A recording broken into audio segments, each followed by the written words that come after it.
Excuse me ma'am, सरकारी flat जो बन रहे हैं उनका टेंडर आप ही को मिला है? एक सेकेंड रुकिए, मैं करती हूँ तुझे कॉल।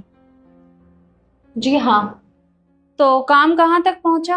एक सेकेंड, मैंने तुझे बैठने की परमिशन दी है जो तू इस चेयर पे बैठ रही है। हाँ, अरे मैडम जी, क्या हो गया? वो बैठकर बात करना चाहती है, इसमें गलत क्या है? सैलरी तुम्हें मैं देती हूँ या ये देती है? मैं देती हूँ ना, तो चुपचाप खड़े रहो। जितना कहा जाए ना सिर्फ उतना ही कहा करो। देखिए, मैं सिर्फ ये जानने की कोशिश कर रही हूँ कि काम कहाँ तक पहुंचा। काम? अरे मैडम जी, आप कैसी बातें कर रही हो?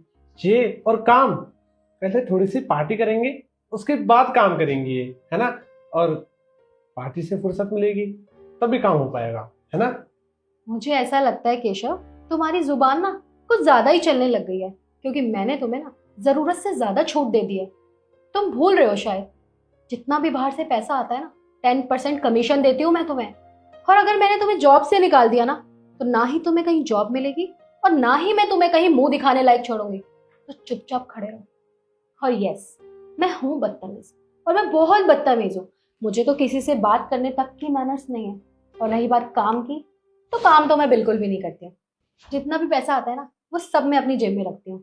रही बात तेरी, तो तेरी जैसी ना दिन में 36 आती हैं कि मैम मैं आपके खिलाफ कंप्लेन कर दूंगी, आपकी शिकायत लगाऊंगी, ये करूंगी वो करूंगी, फलाना ढिमकाना। लेकिन मैं किसी से नहीं डरती हूँ। पता है क्यों? क्योंकि मेरे पास पैसा इतना है, और जिसके पास जितना पैसा होता है उसके आगे ना सब जीरो होते हैं, और सब मेरी मुट्ठी में है।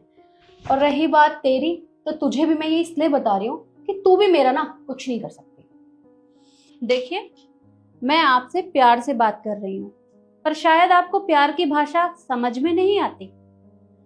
और अगर आपको ये पता चलेगा कि मैं हूं कौन, तो शायद आपके पैरों के तले से जमीन खिसक जाए। हो, जमीन खिसक जाएगी? केशव, जरा पता तो करो, ये महारानी है कौन जो मेरे पैरों के नीचे से जमीन खींच के ले जाएंगी? मुझे ऐसा लगता है ना, मैं जितनी देर से तेरी बकवास सुन रही हूँ ना, तो उतना ही मेरा फायदा उठा रही है। तू है कौन? मिनिस्टर है या मिनिस्टर की बेटी है, एमएलए है, आईएएस ऑफिसर है या आईपीएस ऑफिसर है? लेकिन तू जो भी है, मैं तुझसे डरती नहीं हूँ। बता, क्या करेगी तू मेरा?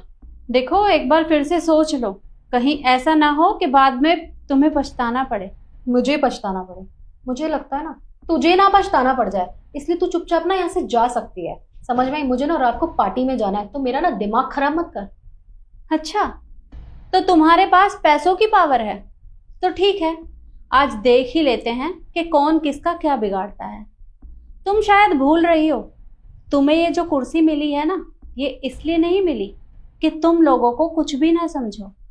तुम्हारी हेकड़ी तो मैं आज निकाल कर रहूंगी। 1 मिनट रुको तुम।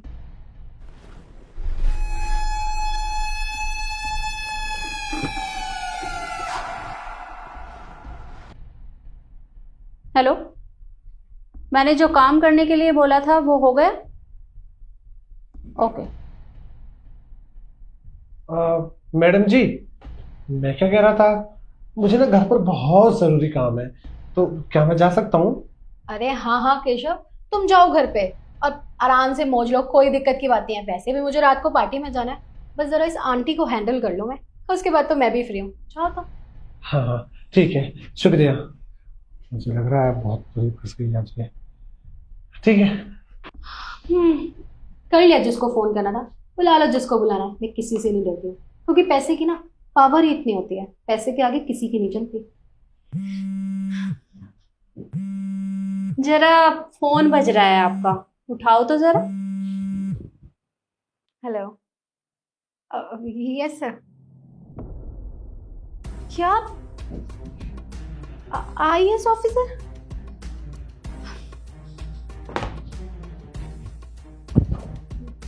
Hello ma'am.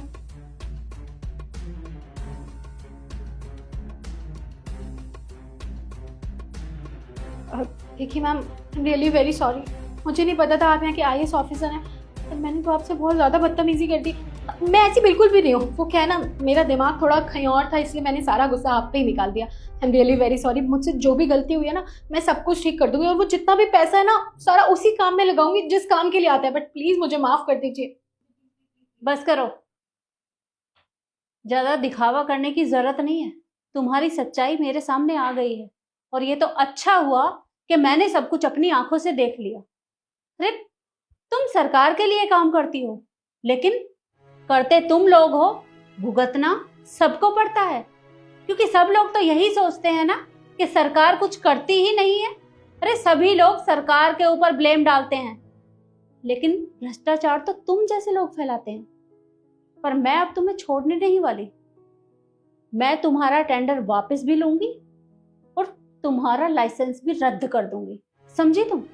प्लीज मैम मुझे एक मौका दे दीजिए, गलती तो सबसे होती है ना, भगवान भी माफ कर देता है। तो प्लीज आप मुझे एक बार माफ कर दीजिए। आप मुझे जैसा समझ रही है ना, बिल्कुल भी वैसी नहीं हूँ।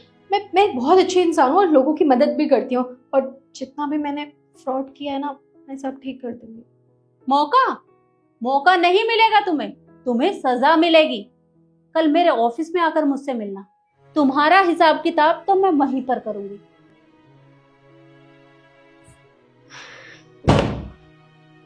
इतनी बड़ी बेवकूफी कर दी ईशु तूने, इतनी बेवकूफ कैसे हो सकती है तू?